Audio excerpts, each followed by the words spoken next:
My name is Emily. I just started my second year at a small college in Oregon, a place that always smelled like coffee, rain, and books too old for the shelves that held them. Everything there felt temporary. Friendships, plans, even people. Until I met her. Her name was Avery.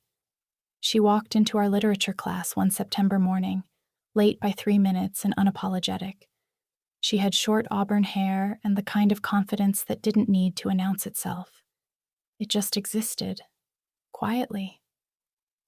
She sat next to me because it was the only empty seat left. I remember the way she said, "Hi." Simple, soft, like she'd said it 100 times, but somehow meant it more this one. Over the next few weeks, we became the kind of friends that form without effort. Study sessions turned into walks, coffee runs into hours of talking about everything, the books we hated, the cities we wanted to see, the lives we were afraid to live. She laughed easily, and when she looked at you, it felt like she really saw you. One night, after a late study group, we sat on the steps outside the library. The campus was quiet, just the hum of streetlights and the faint echo of music from a dorm window somewhere far away. Avery leaned back, watching the stars. "You ever feel like you're pretending?" she asked. "Pretending how?" "Like everyone else got a manual for who they're supposed to be, and you're still trying to fake it." I laughed softly. "Every day." She turned to me then, not just looking, but seeing. Her eyes were sharp, kind, and curious, like she was trying to read something written between my words. "I've never really fit," she said. "Not in the way people want." I didn't know what to say, so I didn't. The silence between us wasn't awkward. It was heavy, full of things neither of us knew how to name. When I left that night, I replayed her words in my head, and the way she'd looked at me when she said them. Something shifted after that.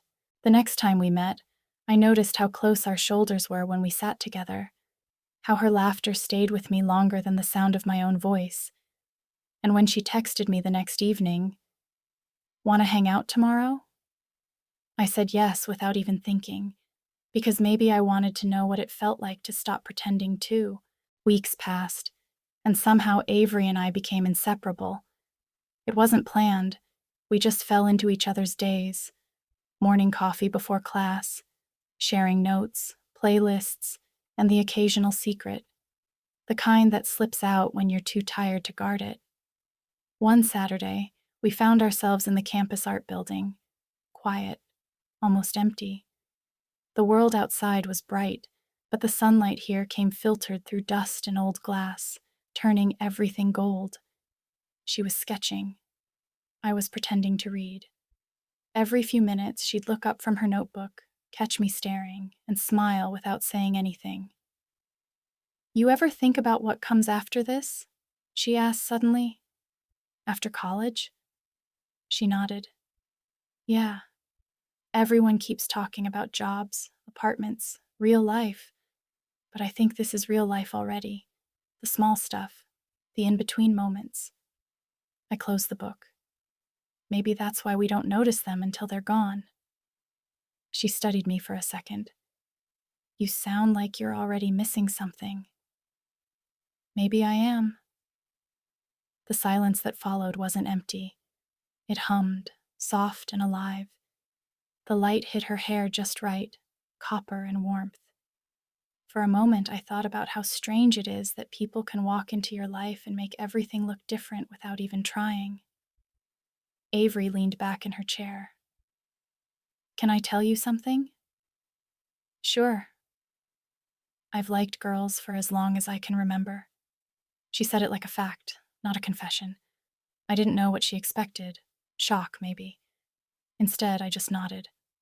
"I figured," I said. "You don't hide it. You just are."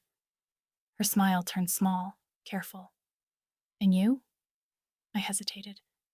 "I don't know. I never thought about it. Not until—" "Until?" she asked. I didn't finish the sentence. I didn't have to. She looked at me, really looked, and I knew she understood. The air between us changed then, like someone had turned down the volume of the world. Later, as we walked across the quad, she brushed my hand by accident. Neither of us moved away. The evening light was soft, almost kind, wrapping around us like it didn't want the moment to end. That night, lying in my dorm bed, I kept replaying her words. Somehow, "I've liked girls for as long as I can remember" didn't sound like a confession anymore.